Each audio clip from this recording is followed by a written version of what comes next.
La perspectiva de género, la igualdad y no discriminación y la protección de los derechos humanos tienen un espacio para su reflexión.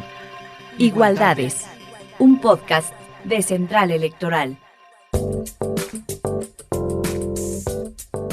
Hoy en el estudio, la consejera electoral del INE, Claudia Zavala, charlará con Angélica Telles, presidenta de la organización Corazones Diversos del Estado de México, AC.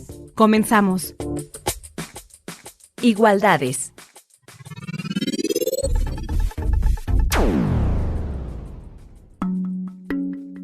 Para las autoridades electorales administrativas y jurisdiccionales, es un compromiso el impulso de la participación política de los pueblos indígenas y la protección de sus derechos político-electorales. De acuerdo con la encuesta intercensal 2015, en México hay 7.382.785 personas de 3 años y más que hablan alguna lengua indígena, de las cuales 51.3% son mujeres y 48.7% hombres. En términos de relación hombre-mujer, hay 95 hombres por cada 100 mujeres.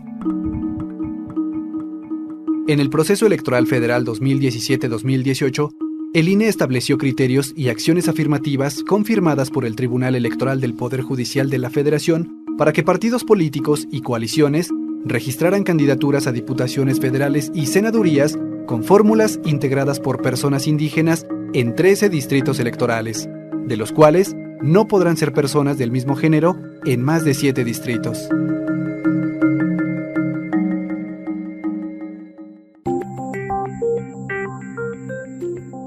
Hola, bienvenidas y bienvenidos al podcast Igualdades. En esta ocasión, nuestro tema, mujeres indígenas. Para mí es un gusto presentar hoy a Angélica Telles, presidenta de la Asociación Corazones Diversos del Estado de México. Angélica es activista, periodista, publicista y reportera con más de 25 años de experiencia en distintos medios de comunicación. Ha sido locutora y ha conducido programas en diversas estaciones de radio sobre diversidad sexual. Pertenece al Congreso Nacional de Comunicación Indígena, por sus siglas CNCI, en la Comisión de Seguimiento. Ganó la presea de los derechos humanos en la rama de periodismo por la elaboración de los periódicos Xengowi y Nugoju y su aportación a la sociedad de la Comisión de Derechos Humanos del Estado de México. Te damos la más cordial bienvenida y estamos gustosos de que estés con nosotros. Muchísimas gracias, qué gusto estar aquí con ustedes, qué gusto también estar hablando de cuestiones de mujeres y más de indígenas. Muchísimas gracias. ¿Qué te parece si empezamos con nuestro tema y contextualizamos? Yo te preguntaría, Angélica, actualmente, ¿cuáles son los principales retos y obstáculos para la participación y para el liderazgo de las mujeres indígenas en nuestro país? Claro que sí, mira, yo para esta pregunta en especial hablaría de 4 conceptos.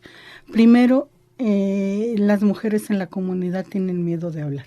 Entonces, primero quitarse el miedo, ellas como mujeres, y estar en la comunidad. Y lo utilizan de 2 formas. La palabra vivencial, que es la que se usan de persona a persona, o la radio comunitaria. Es muy importante que sepamos que la mayoría de las personas que trabajan en las radios comunitarias son mujeres. Entonces, principalmente son las mujeres y el miedo a hablar. La segunda sería la autonomía, que ellas tengan la suficiente capacidad de no depender de nadie. Y el no depender de nadie es que ellas puedan hacer lo que requieran para su comunidad, siempre y cuando pensando en la propia comunidad. Nunca van a pensar al menos en el área de mujeres indígenas, nunca van a pensar en ellas. Siempre piensan en el hogar, siempre piensan en la comunidad, en la sociedad.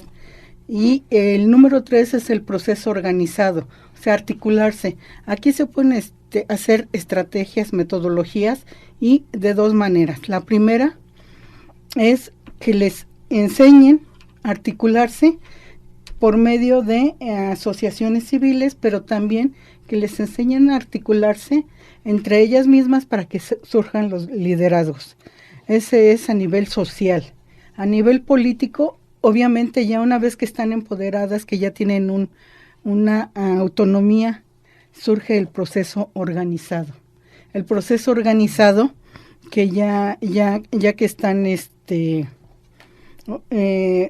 juntas ya tienen una, no asociación civil como tal, como nosotros la conocemos, pero que trabajan en comunidad y que tienen ya el grupo de trabajo.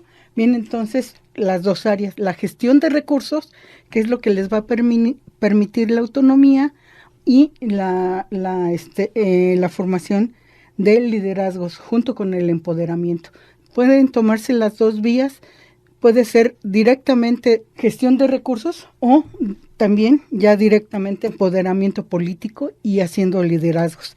Entonces todo eso nos va a dar una ciudadanía corresponsable y con conocimiento para que les puedan ayudar entre todas, y también ahí se ejerce mucho el consentimiento libre, previo e informado. Qué bien, qué interesante. Eso es muy importante porque nadie manda a nadie, ahí todo es horizontal. Nadie dice yo quiero, no, ahí los liderazgos se van dando. Tal es el caso de, por ejemplo, la concejal Marichuy, que es la representante, la vocera del Congreso Nacional Indígena. Así es como surge, así es como trabaja, y no es un trabajo de 1 o 2 años, ya son más de 20 años trabajando en eso. Entonces, ese es el reto, el que se pueda ir empoderando a las mujeres en el área que ellas quieran, ya sea económico o político. Perfecto, Angélica. Entonces, qué interesante es desde lo individual librar el miedo. Sí. Y posteriormente para producir ese efecto horizontal que es connatural, entiendo, ¿no? En este diálogo horizontal es organizarse ya. Una vez que tienen el empoderamiento, entonces ya proyectar hacia el beneficio de la comunidad, ya sea en lo económico o en lo político, ¿no? Es muy interesante porque muchas veces nos quedamos con la idea, Angélica, y a ver, quisiera platicar contigo de que señalamos que las mujeres en las comunidades o en los pueblos indígenas no están interesadas en participar. Y lo que tú me dices, yo lo veo al revés. ¿Tú cómo lo ves? Yo lo veo que están súper interesadas. Lo que pasa que en las comunidades indígenas y preferentemente las mujeres tienen otra forma de actuar, otra forma de interactuar junto con la sociedad, con esta sociedad en la que estamos viviendo. Entonces decimos, no le interesa. No, sí le interesa, pero le interesa primero su autonomía y la comunidad, siempre beneficiar a la comunidad. Entonces sí están interesadas en participar en política, pero en la forma en que ellas lo hacen. Claro, la mirada es diferente, sí. La cosmovisión es diferente, claro, ¿no? El medio y la comunidad en la que ellas interactúan necesariamente tienen la mirada diferente. Y ahí, fíjate, ahí hay dos cosas. Podemos ver las mujeres del sur, las mujeres del centro y las mujeres del norte, que son totalmente distintas. En el norte se preocupan por la tierra y territorio, en el centro por la economía, porque ya no tienen terrenos, entonces se preocupan por la autonomía y por la economía. Y en el sur se están preocupando por los terrenos, por la movilidad, porque los están matando. Entonces hay muchas aristas, pero todas están encaminadas a lo mismo. Claro, Angélica. Entonces, la mirada es diferente porque el contexto es diferente. Entonces, claro. Y eso socialmente y en comunidades y pueblos indígenas creo que es un tema que nos debe de ocupar porque nuestra mirada también debe de ser diferente. A ver, entonces, en estas diferencias y en esta cosmovisión, actualmente, pues los partidos políticos y las organizaciones occidentalizadas, vamos a ponerles ese nombre, ese calificativo, ¿están contribuyendo a la participación o no? Sí están contribuyendo dentro del aspecto global en el que se desarrollan y están contribuyendo a sacar a las compañeras. Falta mucho, esto solamente el principio, esta es la punta del iceberg de lo que viene a ser el cambio, pero sí están contribuyendo. Sí estamos contribuyendo. Sí. Y Desde la parte de las instituciones también, como instituciones, Angélica, ¿qué crees tú que nos haga falta? ¿Cómo debemos articularnos para motivar, para impulsar esa participación natural de las mujeres indígenas en la vida pública y en la política? Fíjate que aquí yo tengo una crítica acerca de las instituciones. Se ha perdido mucho la moral, el respeto, porque si actuáramos con moral, con respeto, con equidad, no tendríamos que utilizar recursos para todo. Para todo se necesita para auditar tal cosa.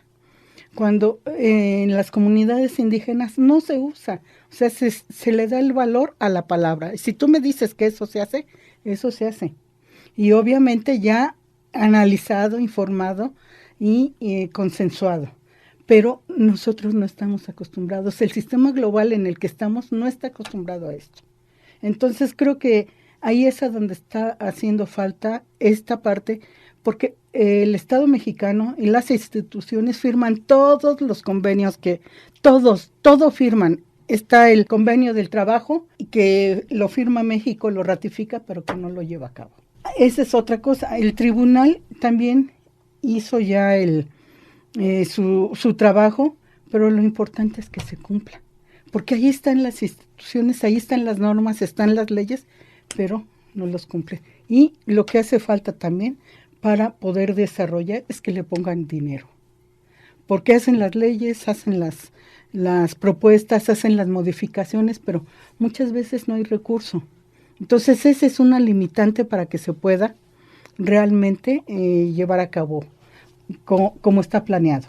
En este intercambio intercultural, porque somos muchos los que, y varias cosmovisiones, nos hemos dado a la tarea, a partir de las instituciones, de generar espacios de diálogo, de reflexión, justo con las comunidades y los pueblos indígenas, para tratar de no nosotros derribar nuestros propios modelos y respetar los modelos y la cosmovisión de nuestros pueblos y comunidades indígenas, que son variados, no son únicos, no podemos hablar de uno. ¿Tú crees que eso propicia la difusión de los derechos y el entendimiento de los derechos de participación de la mirada occidental de las instituciones, pero del refuerzo natural que debemos de tener de la cosmovisión de pueblos y comunidades indígenas? Yo creo que ese sería el reto finalmente, el que se pudieran combinar el mundo globalizado con la cosmovisión que tienen ellas. ¿Por qué? Porque ellas tienen otra finalidad. El organizarse y el unir es mejorar la comunidad o el estado, el municipio en el que viven. Y el gobierno quiere siempre, el gobierno a través de la globalización quiere siempre estar incluyendo a todos, cuando todos somos distintos, todos pensamos de manera distinta. Entonces, para mí ese sería el reto. Y sí se está tomando en cuenta, pero falta más. Ustedes como instituciones, el INE en este caso, creo que le hace falta más acercarse a las poblaciones, darles talleres, y si no es ustedes como INE, contratar a las ONGs. Para eso están, para eso están las asociaciones civiles, para ir haciendo comunidad. Claro, y ahí es muy importante. ¿Cuál es el trabajo que hacen las organizaciones civiles en este tema de entendimiento que tenemos, y necesario entendimiento? Claro, fíjate que el trabajo que hacen finalmente es ese, precisamente dar a conocer qué es lo que están trabajando las instituciones a las que nos representan, qué es lo que están haciendo, y se les da talleres, conferencias, pláticas, acompañamiento en determinado momento. No solamente la asociación que yo dirijo, hay varias organizaciones y asociaciones que lo hacen, que de hecho van dando el seguimiento de la capacitación y de los cursos y talleres, y de hecho han salido varias organizaciones, por ejemplo en Guerrero. Hay muchas asociaciones que están trabajando ya con proyectos definitivos y que están empoderando para a la vez llegar a que sean unas líderes en la comunidad. Y ahora tenemos un punto desde las instituciones. Sé que hay mucho trabajo todavía por hacer, pero desde las instituciones se han adoptado algunas medidas afirmativas con una mirada de integración, de mayor participación de las mujeres indígenas en un modelo occidentalizado. Te hablo, por ejemplo, de la cuota, de la acción afirmativa que se estableció en los distritos indígenas determinados por el INE y una acción afirmativa, además, para que dentro de esos 13 distritos que fueron delimitados de participación de personas indígenas, la mitad, en esa proporción, fueran mujeres. ¿Cómo ves tú? ¿Vamos por un camino que nos lleve a un sendero? Se está abriendo el camino, eso sí, hay que reconocer que cuando menos están pensando ya con esa visión de una diversidad, pero este es un buen principio. Y lo que ahí sí me gustaría mencionar es que se respeten las cuotas y que se les dé seguridad a las candidatas, porque ha habido muerte de candidatas indígenas. Sí, ahí tenemos, creo que es un tema. Uno, el INE tiene determinados ya 28 distritos con población indígena en su mayoría y por eso quedaron delimitados como distritos que los identificamos indígenas. A partir de eso se estableció una cuota. En un principio habíamos señalado un menor 12 distritos para poder participar con personas indígenas. La Sala Superior en una revisión señaló que eran 13 por el porcentaje de población. Uh-huh. Y a partir de ahí se señaló también que dentro de esos distritos tenía que haber mujeres, impulsando la participación de las mujeres en este tema tan relevante. Pero hay un tema que quizá las mujeres todavía nos queda por definir a las autoridades. La autoadscripción como elemento insuficiente para lograr que verdaderamente sean personas indígenas de la comunidad. Y entonces se dio un elemento adicional, que es cómo acreditar el vínculo comunitario de las personas que iban a participar. ¿Qué nos puede ayudar? ¿Cómo podemos ver para facilitar esa acreditación del vínculo comunitario y no permitir algún tipo de simulación? Claro. Ahorita ya están las cosas dadas, ya está funcionando, pero para la próxima elección, yo creo que sí es importante que el INE esté apostándole a la capacitación para que salgan real líderes. Entonces es muy importante que en el transcurso de que termine esta elección a la otra, se haga capacitación y se formen líderes. Y así ya ustedes tendrán palpable las personas sin simulación, porque ya lo están ustedes haciendo. Pero también es importante que las autoridades las validen y que no solamente sean, por ejemplo, hay muchas mujeres que viven aquí en el distrito, en la Ciudad de México, pero que están representando a sus comunidades de donde son. Entonces eso es una simulación. Y si ustedes hacen esta de tantas sugerencias, yo creo que se podría disminuir la simulación. A ver, Angélica, y tú como activista, porque formas parte de estos núcleos de la sociedad civil relevantes para el acercamiento que debemos de tener, si no conoces tus derechos, no sabes también el potencial que tienes para ejercerlos. Entonces, tú me lo has dicho y yo creo que debe quedar claro que sí, las mujeres indígenas están no solo interesadas, sino comprometidas también para participar en el ámbito y en el aspecto público de su comunidad y en lo que atañe a su comunidad, con una mirada diferente de cómo se hace en otras partes y la necesaria relación que tenemos que tener autoridades o instituciones de gobierno y autónomas como son estos institutos para entablar ese diálogo necesario que tenemos para que yo creo que se visibilicen los liderazgos, muchos natos que ya tenemos y solo es impulsarlos. Ahí, ¿cuál es el reto mayor que tú ves? Fíjate que el reto, ahorita por ejemplo las personas que están empoderadas, que tienen un liderazgo, que pueden llegar a contender por un puesto de elección en el sistema que actualmente nos rige, sería personas grandes que no tienen los estudios, pero que tienen el liderazgo. Pero aquí no debemos de olvidar a las nuevas generaciones, que están llegando con un poder impresionante de conocimiento, de autonomía, de empoderamiento y de liderazgo femenino en sus comunidades. Entonces, el reto sería ahorita las mujeres mayores, que son las que están listas o ya están dispuestas a participar, que jalen a las jóvenes. Y lo están haciendo, ¿eh? Hay, por ejemplo, en Chiapas, hay una organización muy fuerte que precisamente eso se dedica, a empoderar a las mujeres políticamente. Entonces, eso se está dando. Hay muchas jóvenes ya empoderadas, no te imaginas cuántas, ya les hablas ya de empoderamiento, de autonomía, de feminismo, y te contestan.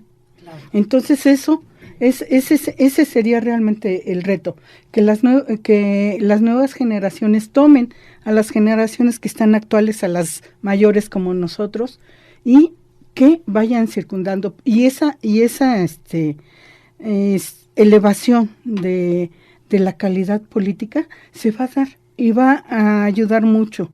Angélica, ¿qué les dirías tú a las mujeres indígenas desde este podcast? Que no tengan miedo, que derriben lo que es el miedo a hablar, el miedo a decir, porque desde ahí empiezan, por ejemplo, los feminicidios, el maltrato en el hogar. Entonces, que no tengan miedo, no va a pasar nada, porque digan, ¿sabes qué? Pues me está pasando, y que hagan redes. Hacer redes es muy importante porque tenemos que tener un sustento. Primero, por si tenemos una mala calidad de vida, tengamos con quien resguardarnos, y si no, también estas redes para hacer una red económica o una red de empoderamiento político. Muchas gracias, Angélica, y seguiremos platicando de estos temas tan interesantes con nuestros expertos, activistas. Muchísimas gracias a todas y a todos.